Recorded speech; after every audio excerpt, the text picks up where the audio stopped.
Hi everyone, I am Marga Grey, a pediatric occupational therapist, CEO and founder of CoordiKids. We have developed online exercise courses for children between 4 and 12 years old to do at home to develop foundational skills and encourage emotional regulation.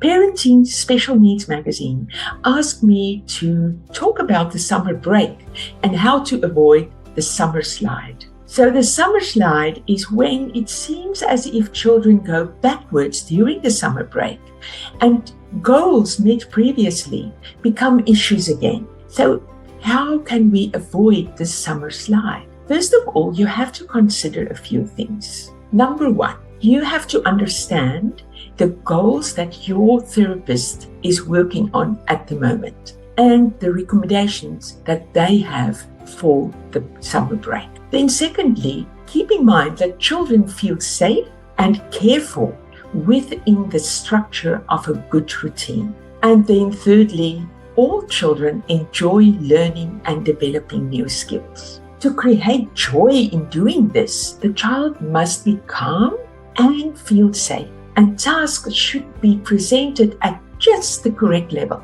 so that it is a little bit of a challenge for the child to create some learning, but the child should meet that challenge. Then they experience joy and they enjoy the learning process. And then also consider that the summer break offers much more free time. Many of the children that I know and see need help to plan how to fill this time.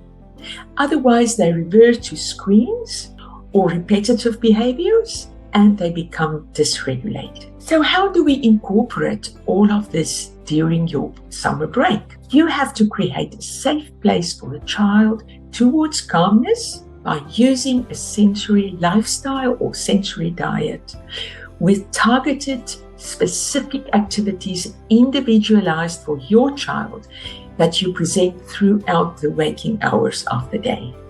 Then you maintain the same routine for daily tasks that you do during school time. I mean, like the waking up routine, the evening routine, even if you do it a little bit later or a little bit earlier, but maintain the same sequence.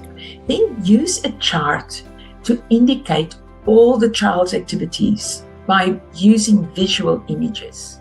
It should not be fancy or expensive, but your child should understand it. Monthly, weekly, and daily charts are helpful for your child to plan and to prepare for events. And then you cross out the date at the end of the day and you discuss the events of the next day with your child to prepare him or her for that event and the next day. Then you encourage regulation and emotional regulation through regular exercise. That is so important.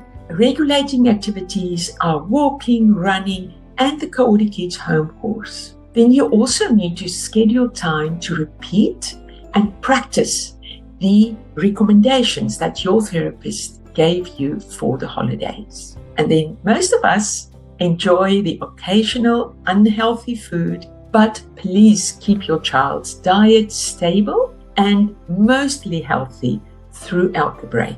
And many kids respond negatively to changes in diet.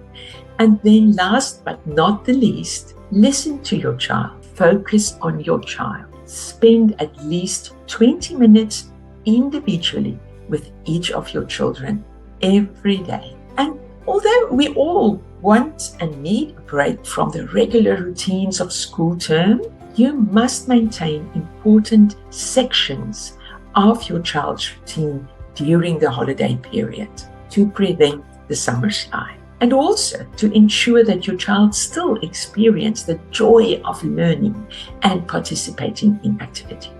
Thank you so much for this opportunity to share my perceptions. I hope you found it helpful.